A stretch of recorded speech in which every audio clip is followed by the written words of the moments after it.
I cheated on this one a little bit because it's not something I invested in, but they were technically a coach, but I was working for them, which was TNF and particularly Taylor Welch, because he was my manager when I was a salesperson at Traffic and Funnels.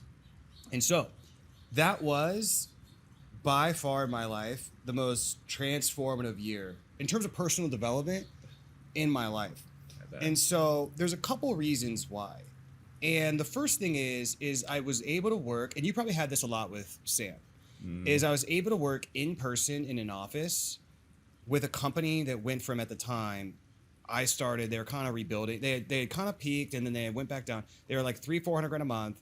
And I got to be all the way up to $1 million to $1.5 million a month, which again, you know, now that's like great. You did a good job. Back then, it was like we did that, and it was like Sam. That was it. It was like just us two in the industry that were the only ones to do that. Yep. So I was able to see how we scaled through that journey, and because we were in an office, and I just am naturally, you know, a pretty social person. Like I would talk to Ashton Shanks, who was the CMO, and I'd be like, "Oh, you know, how do you do this? How do you set the budgets? Oh, you got to spend, you know, $400,000 this." Well, we would spend probably more because we would do a liquidating funnel. So like he'd be like, "Yeah, we're spending like $600,000." I'd be like, "Okay, like." How does that work? How are we doing that? How are you doing the budgets? So I would learn so much about how the marketing department worked and how they would have, you know, copywriters and media buyers and this and that and people on low ticket and people on the email and all of this stuff. And I also learned like, okay, here's the ops people. Here's what they do. Here's HR. Here's what they do. Obviously, you know, our sales team scaled and all that stuff. That's where really also, I don't want to say we invented it because clearly calling your leads has been around for a long time. you got to realize in our industry at that moment, there was, you know, high ticket was more of a thing where it's like, oh, you know, it's all about you reaching out to me and you booking a call with me and me being the authority. Why should we work with you? Yeah. It's like, and that was really pioneered by Kevin Nations. Yeah, which Frank and he's a legend, right? He's a beast. But at the time, like the idea of calling your leads was like beta in a way. And I remember Taylor being like, you know, dude, every business calls their leads. We need to call our leads. And he's like, I want you to figure it out. So like one day I literally, this is when I first started at the company. I had like never done outbound. You know, I had done high ticket before. I had several other sales positions, but like all we did was inbound. We just and if we did outbound, we just like followed up, you know? Right. And so I remember sitting down with the what was it called? The Straight Line Selling book. And I'm like, there's got to be something in here. You know, I was like, I don't even know what to say to these people. And do you remember the memos? No. Like there was the newsletter that he sent out every month. He had this thing called 79 Taylor's. It was $79 a month. Yeah, memos. I do remember Taylor's. So we had all these, like we had 1,200 memo buyers. So I just pull up that list in the CRM and I'm just like, I'm going to call these people.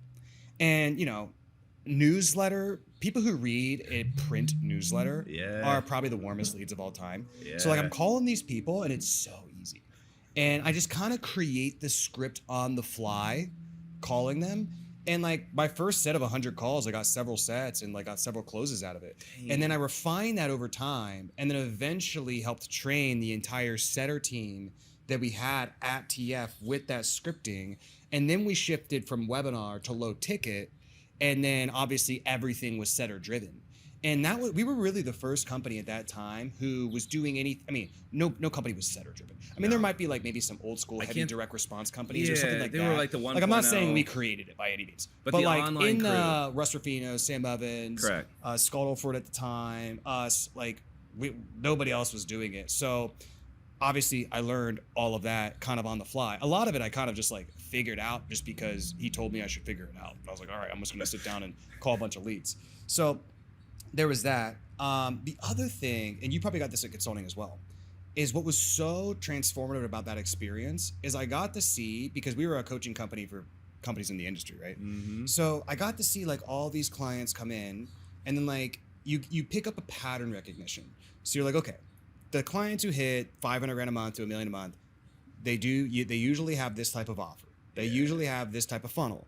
They're all pretty good at sales. They run good sales. Like you just pick up like these basics and pattern recognition. Yeah. And so that combined with knowing how to run, like seeing how an 8-figure company operated, and then also being good at sales was part of the reason, like when I went to start my own company, I basically did I launched the company and then did 71K in 48 hours. Yeah. Is because like I had those skills that I learned sort of from osmosis. And so there was that. And then I would say the other two things is like the standards at that company and the culture was so intense and so high that like I had a lot of sales mechanics coming in, and a lot of people ask me like, what did Taylor teach you about sales? And he, you know, I learned some stuff about sales from him, no doubt, but we really didn't train on sales a lot. Like he didn't review my calls a lot. What it was like a massive demand of performance and a super high standard. And we would just have to like figure it the fuck out. So like I was investing in sales trainers and coaching and this and that. I was reviewing my calls, and I just had this such a tight feedback loop to where I got so good just under that culture. Like I got good because of the culture, not necessarily because of the training, but still that's like really important. And so I grew a lot that way. And then me and Taylor have made up since. But when we left, I remember we didn't have the best. We didn't have the best departure, and so.